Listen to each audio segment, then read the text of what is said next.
చనిపోవడానికి కూడా కారణం అవుతుంది ఒక్కొక్కసారి.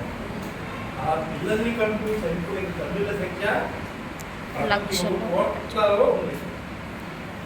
అంటే ఒక్కొక్కసారి నిన్ను భూమికి తీసుకొచ్చేటప్పుడు అమ్మ చనిపోవడానికి కూడా సిద్ధపడి నిన్ను తీసుకొస్తాం. ఆ పురుటి నొప్పులు పడేటప్పుడు కూడా ఒక్క తేలుకుంటే ఎంత బాధపడతాం, 50 తేలుకుంటే ఎంత బాధపడుతుందో అమ్మ అప్పుడు నిన్ను కనేటప్పుడు అంత బాధపడుతుంది. 20 సుత్తులతో నడుము మీద కొడితే ఎంత బాధపడుతుందో అంత బాధ అనుభవిస్తావు. నువ్వు జన్మించుకోకపోతే నీ కోసం ఒక అరగంటూ భక్తులతో పోయించుకుని నిన్ను బయటికి తీసుకొస్తారు అమ్మ. అది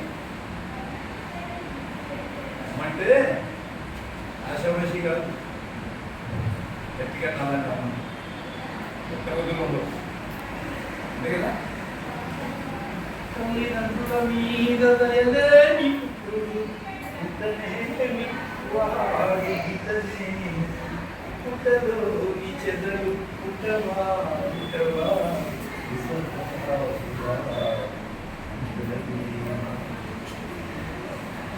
తల్లిదండ్రుల మీద దయలేని పుత్రుడు వాడు పుట్టినా ఒకటే చచ్చినా ఒకటే. ఎలాగా పుట్టలు ఈ చెదలు పుట్టవా గిట్టవా. పుట్టలో చెదలు ఎలా ఉంటాయి?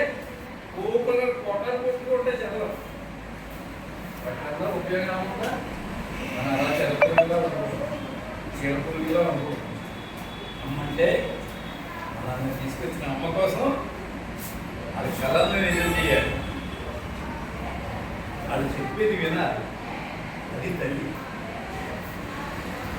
తన రక్తాన్ని నీకు పడుతూ ఉన్నప్పుడు కూడా తను తిన్న ఆహారాన్ని, తను తిన్న బీచులు గాలిని అన్నీ కూడా అమ్మ నీకోసమే దారపోస్తుంది. నువ్వు పడుతూ ఉన్నప్పుడు అమ్మ పడిపోయింది అనుకో, అమ్మకి దెబ్బ తగింది అనుకో, అమ్మ దెబ్బ తగిందని పట్టించుకోసం ఎవరి కోసం ఆలోచిస్తుంది? పరిగెట్టి డాక్టర్ దగ్గర పరిగెడు, సరే అమ్మ కోసం పరిగెడు. అంటే నువ్వు అలా తీసుకొచ్చింది అమ్మ. అలాంటి అమ్మ మీద కోపడే వాళ్ళు ఎవరు ఉన్నారా? కోపడలేదు ఇప్పుడు అని కూడా అనలేదని చెప్పండి ఎవరు. మా అమ్మని ఇప్పటి వరకు నిజంగా మా అమ్మని ఇప్పటి వరకు అని కోపం వచ్చినప్పుడు అన్నోళ్ళు ఎవరు ఉన్నారా అని చాలా స్కూల్స్లో అడిగాను నేను. ఎవరు కనపడదు. ఈ గవర్నమెంట్ హై స్కూల్ అమలాపురంలో ఎవరన్నా ఆడపిల్లలు ఎవరైనా ఉన్నారా? నిజంగా ఇవాటి వరకు మా అమ్మ మీద కోపడదని చెప్పండి. కనపడ చేయలేదు. ఏదో టైంలో కోపడదు. ఎందుకంటే అమ్మ కోపడదు. అమ్మ మీద కోపడితే దేవుడి మీద కోపడండి, అమ్మ మీద మాత్రం కోపడం. నీకోసం ఎన్నో త్యాగాలు చేసింది అమ్మ, ఇంకా చేసుకునే ఉంది.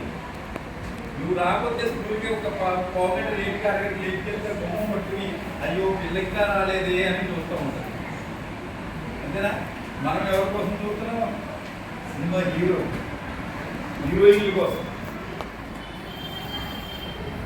మన అమ్మ హీరోయిన్, మా అమ్మే మా నాన్న hero. My dad is my hero. మా నాన్న నాకు హీరో. నాన్న కూడా సపోర్ట్ ఏం కాదు. నేను నడిపించి మీకోసం మంచిగా సెటిల్ చేయలేదు. నాన్న కూడా కలర్ కట్టాడు.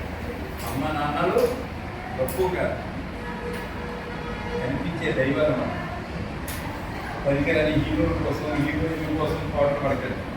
మన ఇంట్లోనే ఉన్నారు హీరో, మన నాన్న మన అమ్మ. నిజంగా అటువంటి అమ్మ నాన్న మాత్రమే ఎప్పుడు